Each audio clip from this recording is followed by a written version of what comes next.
Hello everybody. अब तक आप लोगों ने पॉलिनोमियल्स, अगर एनसीईआरटी की बात करें तो 2 वीडियो हमारी ऑलरेडी बन चुकी हैं, जिसमें हम लोगों ने आपको 2.1 और 2.2 बता दी थी। अगर मैं टॉपिक की बात करूं तो हमारी बात हुई थी पॉलिनोमियल के इंट्रोडक्शन के बारे में, और साथ में हम लोगों ने करा था आपको कि एक पर्टिकुलर पॉलिनोमियल के ज़ीरोज़ कैसे निकाले जाते हैं। ठीक है, अभी हम लोग बात करें तो हम लोग एनसीईआरटी, अभी वैसे रिविजन के हिसाब से मैंने आपको ये शीट इसलिए रखी है यहाँ पर कि हम लोगों ने क्या करा था लास्ट टाइम, ज़ीरोज़ कैसे निकालते हैं। तो ज़ीरो कैसे निकालते हैं, जो भी पॉलिनोमियल दिया गया है उसको ज़ीरो के इक्वेट करके कंसिडर करेंगे, एंड देन हम लोग जो भी वैल्यू आपके एक्स की आएगी वो आपके पर्टिकुलर पॉलिनोमियल का ज़ीरो होता है। अब इसके बाद हम लोग पढ़ेंगे आज रिमाइंडर्स थ्योरम। तो अब लोग बात करते हैं रिमाइंडर्स थ्योरम की।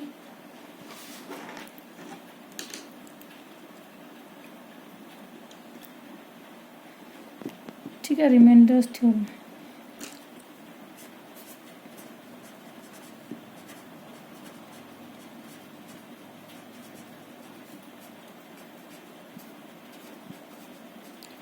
रिमाइंडर थ्योरम को बेसिकली आपके पॉलिनोमियल टॉपिक पे स्टार्ट करने से पहले थोड़ा सा हम लोग बात कर लेते हैं।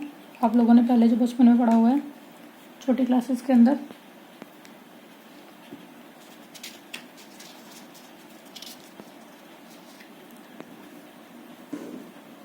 आपने पढ़ा था कि जैसे मान लो कोई नंबर है, नंबर्स की बात करें हम लोग कि मान लीजिए आप 15 है, इसको आपने डिवाइड करना है 7 से।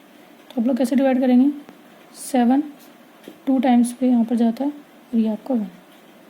कुछ ऐसे आप लोग डिवाइड करते थे छोटी छोटी क्लासेस में। अभी हम लोगों को क्या बताना है कि अब थोड़ा थोड़ा आपको रिवाइज कराते हैं। चलो, ये जो 7 यहाँ पर था इसको हम लोग क्या बोलते थे, इसको कहा जाता था डिवाइज़र। ठीक है, जो 15 आपको अंदर दिखाई दे रहा है, मैं से इसको मार्क कर देती हूँ, ये हमारे पास होता था डिविडेंड।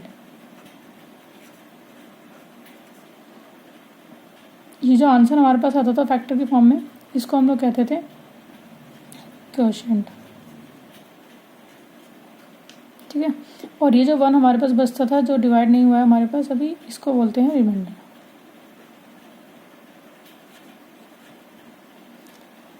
अब यहाँ पर हमारे पास कंसेप्ट आता है कि क्या 7 जो था जिससे हम लोगों ने डिवाइड करा 15 को, इज फैक्टर ऑफ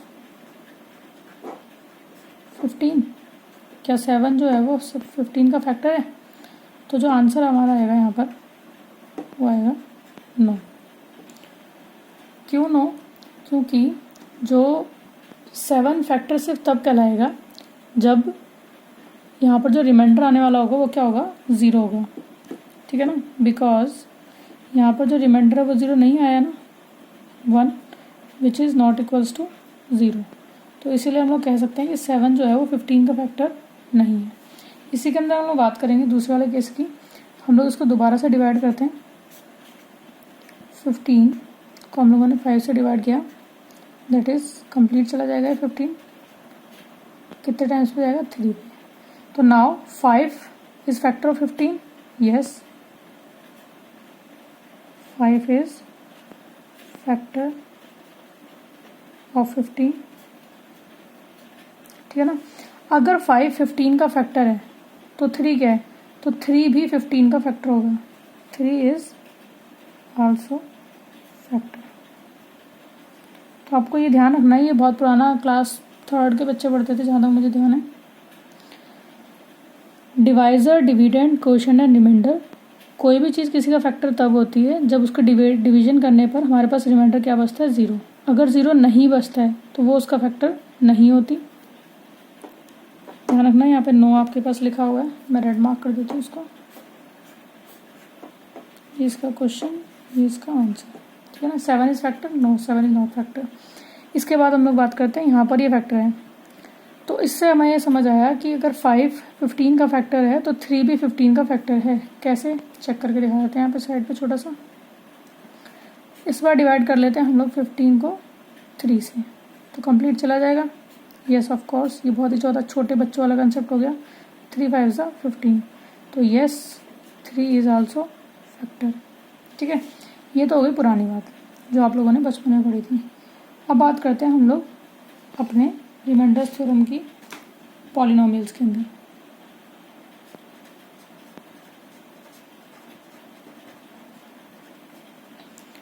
ठीक है। तो रिमाइंडर थ्योरम में पॉलिनोमियल के लिए हमें सबसे पहली बात ये पता करनी पड़ेगी कि can we divide one polynomial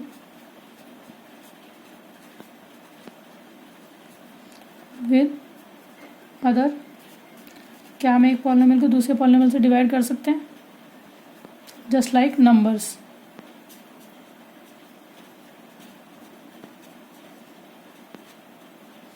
तो आंसर आएगा हमारे पास यस। कैसे? क्लास 8 में हम लोगों ने पढ़ा था, वैसे मैं इसको दिखा देती हूँ आपको। मान लीजिए एक पॉलिनोमियल है 3x² plus 4x plus 6, 3x cube square x, ऐसे कर लेते हैं, इजी डिवाइड हो जाएगा, ठीक है ना। इसको हमें डिवाइड करना है x से। अभी मैं बिल्कुल छोटा सा पॉलिनोमियल ले रही हूँ, ये भी एक पॉलिनोमियल टर्म है, ये भी एक पॉलिनोमियल टर्म है, ठीक है। इसको हम लोग बोलेंगे 1 2 3 ट्राइनोमियल। ये आपका क्या है? मोनोमियल। इसकी डिग्री कितनी है? 3। इसकी डिग्री कितनी है? 1, ठीक है ना। ये बातें छोटी छोटी सी आपको ध्यान होनी चाहिए। तो हम लोगों ने क्या करना है, इसको डिवाइड करना है 3x cube plus 4x square plus 6x। हम लोग इसको डिवाइड करेंगे किससे? x से। तो ये x हम लोग हर टर्म के नीचे लेके जाएंगे। ये आपको बिल्कुल ईजी वाला तरीका था।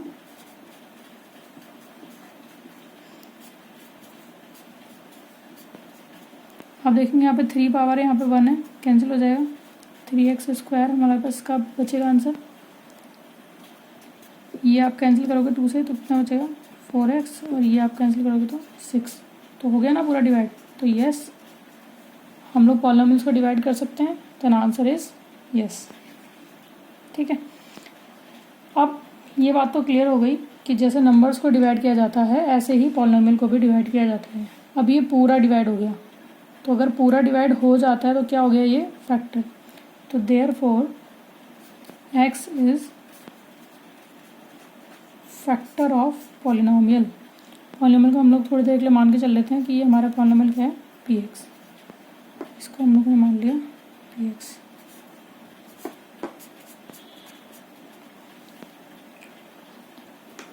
अब आगे हम लोग थ्योरम की बात करते हैं। 2-3 पॉलिनोमियल को डिवाइड करके देखते हैं कैसे डिवाइड किया जाता है। मान लीजिए हम लोगों ने इस पॉलिनोमियल को हमें इससे डिवाइड करना है, तो हमने इसको स्टैंडर्ड फॉर्म में लिख लिया है। x को 6x स्क्वायर बनाना है हमें, तो उसके लिए हमें क्या मल्टीप्लाई करना पड़ेगा? दैट इज़ 6x, बिकॉज एक x हमारे पास ऑलरेडी है। जब x को आप 6x से मल्टीप्लाई करेंगे तो ये हो जाएगा 6x स्क्वायर माइनस ये वाला माइनस। इसको हम इससे मल्टीप्लाई करेंगे, 6x को -1 से करेंगे तो कितना आ जाएगा? -6x। अब इन लोगों को कैंसिल करने के लिए, क्योंकि पॉलिनोमियल्स है, तो हमें क्या करना पड़ेगा? इनके साइन चेंज करने पड़ेंगे। तो आप इसका साइन चेंज करेंगे, complete cancel. Plus 6x plus x and plus 6x कितना हो गया? 7x minus 1। x को हमें 7x बनाना है, तो उसके लिए किससे मल्टीप्लाई करना पड़ेगा? 7 से। तो 7x, 7 को हम लोग 1 से करेंगे तो -7, यहाँ माइनस यहाँ प्लस। ध्यान रखना पॉलिनोमियल्स को माइनस करते समय साइन को चेंज किया जाता है। तो ये हमारा कंप्लीट कैंसिल हो जाएगा, that is plus minus minus, यहाँ पे आपके पास बचेगा 6। तो आप ये जो बचा है आपके पास दैट इज़ रिमाइंडर। रिमाइंडर बच रहा है, इसका मतलब कि x minus 1 is not factor of 6x square plus x minus 1, ठीक है ना, क्योंकि रिमाइंडर बचा है। अगर रिमाइंडर नहीं बचा होता तो ये इसका फैक्टर होता। एक और डिवाइड करके दिखाते हैं इसी नंबर को। पॉलिनोमियल सेम रखते हैं, कोशिश करते हैं फैक्टर बनाने की। इस बार हम लोग यूज़ करते हैं 3x माइनस 1, वहाँ कर भी दूसरा यूज़ करते हैं।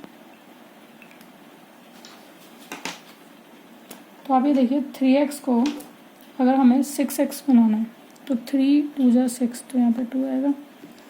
x को x की पावर 2 बनाना है तो एक x आ जाएगा। तो अब आप यहाँ पे साइड पे देख सकते हैं 3x को अगर मैं 2x से मल्टीप्लाई करूँ दैट इज़ 3 2 6, ठीक है ना, 6x स्क्वायर। 3x को 2x से मल्टीप्लाई करके 6x स्क्वायर आ गया। अब हम लोग क्या करेंगे, ये जो 2x हम लोगों ने बनाया है इसको हम लोग 1 से मल्टीप्लाई करेंगे तो -2x। ये क्लास 8 में पढ़ा था आपने।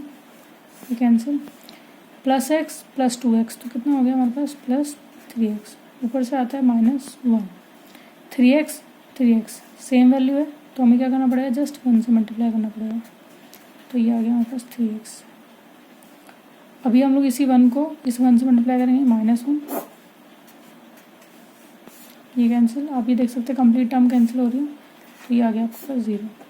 तो हम यहाँ कह सकते हैं yes 3x - 1 is a factor of 6x² x - 1, ठीक है। ये तो हो गया इसका फैक्टर। अगर आपसे कोई पूछे कि इसका दूसरा फैक्टर कौन सा है, मतलब एक फैक्टर ये हो गया, तो जो हमारे पास जो आंसर आता है ना क्वेश्चन में, ये जो आंसर है ये इसका अनदर फैक्टर होता है। सिमिलरली जैसे अभी थोड़ी देर पहले आपने देखा था कि 3 आपके पास फैक्टर आया था, तो हम लोग बात करेंगे इसका second factor, that is 2x + 1। अब यहाँ पे एक नई बात आती है कि ये एक फैक्टर हो गया, ये दूसरा फैक्टर हो गया, तो फैक्टर होते कितने, मतलब एक पर्टिकुलर अगर पॉलिनोमियल की बात करें तो उसमें कितने फैक्टर होते हैं। तो polynomial will have number of factors as degree, जिस पॉलिनोमियल की जितनी डिग्री होगी उसके उतने ही फैक्टर होते हैं। आप देख सकते हैं इसकी पावर कितनी थी, जो हमारे पास पॉलिनोमियल है 2, इसीलिए इसके कितने फैक्टर हैं, 2 फैक्टर हैं, एक फैक्टर ये और एक फैक्टर आपके पास ये। जिसकी डिग्री 3 होती है उसके 3 फैक्टर होंगे, जिसकी डिग्री 4 होगी उसके 4 फैक्टर होंगे, जिसकी डिग्री खाली 1 ही होगी तो उसका 1 फैक्टर होगा, ठीक है ना। तो ये तो हमने सीख लिया कि डिवाइड कैसे करते हैं और फैक्टर होता क्या है बेसिकली। आपने अपनी पुरानी क्लासेस के अंदर इस रिलेशन के बारे में ज़रूर सुना होगा, dividend that is equals to divisor cross multiply आपका जो क्वोशेंट प्लस रिमाइंडर। अगर हम पॉलिनोमियल्स के टर्म्स में बात करें हम लोग px हम लोग डिविडेंड को मान के चलते हैं अधिकतर, और gx हमारा होता है डिवाइज़र, क्वोशेंट और आपका रिमाइंडर। अगर हम लोग उसको लिखना चाहें तो ये ऐसे लिखा जाएगा स्टैंडर्ड फॉर्म में, px is divided bye gx, solve करने के बाद जो हमारे पास आखिरी बचता है दैट इज rx, और जो आपके पास आंसर आएगा qx, ठीक है ना। तो ये आपके पास होता है। यहाँ पर आप दोनों चीज़ों से इसको वेरीफाई कर सकते हैं, अगर हम लोग बात करें नंबर से भी और साथ में हम इसको बात करते हैं पॉलिनोमियल से भी। तो चलो नंबर से देख लेते हैं पहले वाला। यहाँ पे आप देखेंगे थोड़ा थोड़ा इसी को यहीं से ऐसे ही कर लेते हैं, ठीक है ना, जैसे आपको मेमोराइज हो जाएगा। डिविडेंड हमारे पास 15 था, ठीक है, इज इक्वल्स टू डिवाइज़र हमारे पास कितना 7 इंटू क्वोशेंट, हम लोग किसको मल्टीप्लाई कर रहे हैं यहाँ पर 2 से हमारा क्वोशेंट है, और प्लस रिमाइंडर कितना था हमारे पास 1। तो आप देखेंगे 7 2 जा 14 + 1 दैट इज 15, ठीक है ना। तो आ रहा है ना इक्वली। तो यानी कि ये आपने बहुत पुरानी क्लास में पढ़ाता था, बचपन में आता था डिवाइड एंड चेक करके, तो वो आप लोग यही करते थे। अब हम बात करते हैं इसको किसी और क्वेश्चन के अंदर। जैसे अगर हम लोग यहाँ बात करते हैं, आप लोग देखेंगे कि ये हो गया हमारे पास डिविडेंड, ये हो गया डिवाइज़र, ये क्वोशेंट, और रिमाइंडर कितना है 0। तो यानी कि बेसिकली यहाँ तो ये 0 ही हो गया रिमाइंडर, तो खाली इनको मल्टीप्लाई करना है। तो इन दोनों को मल्टीप्लाई करके हमारे पास क्या आ जाएगा डिविडेंड। तो यहाँ पे मैं आपको चेक कराती हूँ इसको मल्टीप्लाई करके, 3x - 1 को हमें मल्टीप्लाई करना है 2x + 1 से। ये हमारे पास दोनों चीज़ें हैं, मल्टीप्लाई करेंगे 3x को 2x say that is 6x² plus 3x को 1 से करेंगे 3x, 2x को -1 से करेंगे -2x - 1, 6x² प्लस माइनस आपका माइनस। तो आप देख सकते हैं ये आपके पास क्या आ चुका है, डिविडेंड आ चुका है। तो ये आपने ध्यान रखना, ये रिलेशन होता था, ठीक है। काफ़ी सारे क्वेश्चंस आएंगे डिवाइड करने के लिए, तो इसी तरह से आपने चेक करना है अपने डिवीजन को। अब हम लोग बात करते हैं रिमाइंडर्स थ्योरम की। तो रिमाइंडर्स थ्योरम आपको क्या कहती है, ध्यान से देखेंगे। इफ़ अ पॉलिनोमियल, मान लो कोई भी पॉलिनोमियल है px is divided by any linear polynomial, उसको हम लोग डिवाइड कर रहे हैं किसी भी लीनियर पॉलिनोमियल से जिसकी वैल्यू लगभग कुछ ऐसी है x - a। अब हम क्वेश्चन करेंगे तो पता लग जाएगा। देन जो पॉलिनोमियल की वैल्यू होगी ए पॉइंट पर, वो उस पर्टिकुलर डिवीजन का क्या होगा, रिमाइंडर होगा। ठीक है ना, चलो चेक करके दिखाते हैं। ये क्वेश्चन देख लेते हैं हम लोग।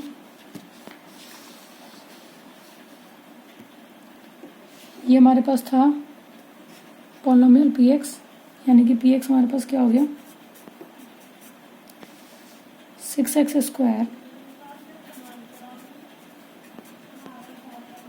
ठीक है, तो ये हो गया पॉलिनोमियल। अब हमसे कह रहा है कि if a polynomial P X, this is P X, is divided by any linear x minus A. तो x माइनस ए यानी कि हम लोग थोड़ी देर में आ रहे थे x-1, तो x माइनस ए, तो a की वैल्यू कितनी हो गई, 1 ऑन कंपेयरिंग। ठीक है, then the value of P A, यानी कि इस पॉलिनोमियल की वैल्यू a के ऊपर, a क्या है हमारे यहाँ पर 1, a is 1 in this particular case. तो जो p की वैल्यू आएगी a पे, वो क्या होगी, हमारा रिमाइंडर होगी। चलो चेक करते हैं इसको। तो p की वैल्यू हम 1 पे चेक करते हैं, दैट इज 6, 1 का स्क्वायर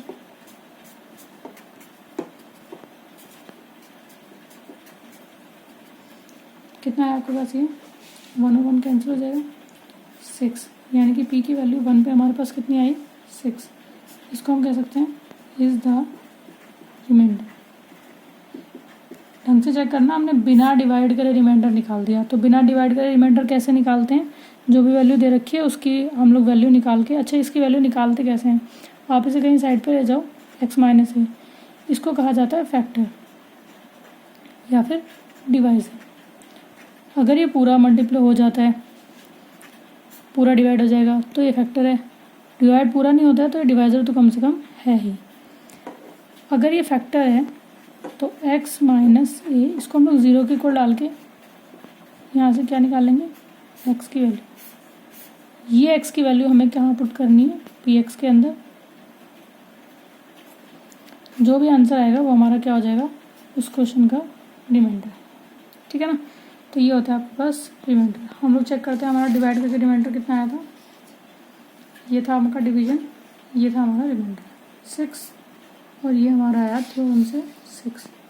तो इजी क्या है, इजी आपका डिवाइड करना है कि इजी आपकी वैल्यू डाल के निकालना है। तो ऑफ कोर्स वैल्यू डाल के निकालना है, बट आपसे जैसा कहा जाएगा वैसे आपको करके देखना है। ठीक है ना, तो आपको बेसिकली अब इसको क्या क्या आना चाहिए, पॉलिनोमियल्स को डिवाइड कैसे करते हैं, नेक्स्ट बिना डिवाइड किए रिमाइंडर थ्योरम को अप्लाई करके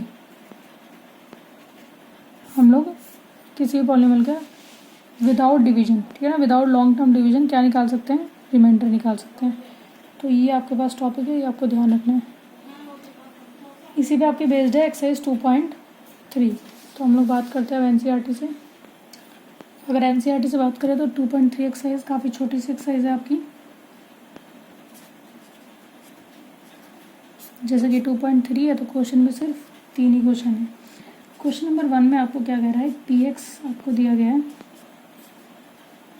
that is x³ plus 3x² plus 3x plus, ठीक है। अब आपके पास काफ़ी सारी वैल्यूज़ हैं यहाँ पर दे रखी हैं। फर्स्ट पार्ट है x+1, सेकेंड पार्ट है x-12, थर्ड पार्ट आपके पास है x+π, एंड फोर्थ पार्ट है हमारे पास 5+2x।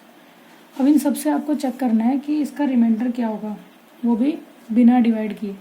ठीक है ना, तो कैसे निकालेंगे, हम लोग लिखेंगे यहाँ पे बाय यूजिंग रिमाइंडर थ्योरम। वैसे मैं आपको सजेस्ट करूँगी कि 1-2 बार आप डिवाइड करके भी देखें इसको, ठीक है ना, प्रैक्टिस होगी, डिवीजन आना जरूरी है, क्लास 10th में भी काम आएगा। बाय यूजिंग रिमाइंडर थ्योरम हम लोग क्या करेंगे, x+1 को फर्स्ट वाला पार्ट 0 मानते हुए x की वैल्यू निकालेंगे -1। अब हमारे पास पॉलिनोमियल था ही 3x² प्लस 3x + 1, ठीक है ना।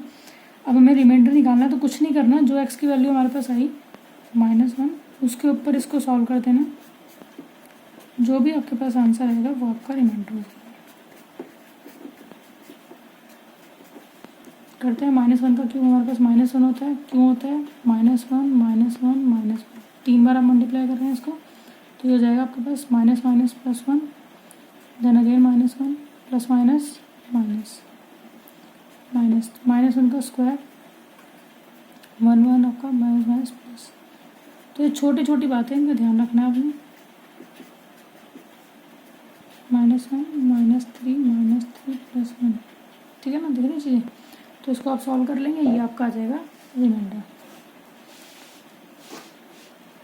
इसके बाद आपके पास 2 क्वेश्चन और दिए गए हैं कुछ इसी तरह के रिमाइंडर्स निकालने, जिसमें आपने वही आपने वो क्या करना है, जिसका जो डिवाइज़र है, मैं लिख के देती हूँ आपको line, from divisor find value of x. कैसे, बाय इक्वेटिंग टू 0। हम उसको 0 के इक्वल रख के वैल्यू निकाल लेंगे। जैसे मान लो कोई भी वैल्यू, मैं इसी को दिखाती हूँ आपको, 5 + 2x, 0 डाला, 5 वहाँ चला जाएगा आपके पास, x इज -5/2, तो ये आ गया इसका वैल्यू। अब हमें क्या करना है, हमें रिमाइंडर निकालना है। तो हमें कुछ नहीं करना, पॉलिनोमियल के अंदर सीधा उठाकर ये वैल्यू डाल देनी है, जो भी आंसर आएगा वो हमारा क्या हो जाएगा, रिमाइंडर, ठीक है। तो ये रिमाइंडर को देख ही लो आप। इसके हिसाब से आप 2.3 कर सकते हैं, और एडिशनल एक्सरसाइज आपको दी जाएगी एक्स्ट्रा में। ये हो गया हमारे पास रिमाइंडर थ्योरम। चलो जी, आज के लिए इतना ही।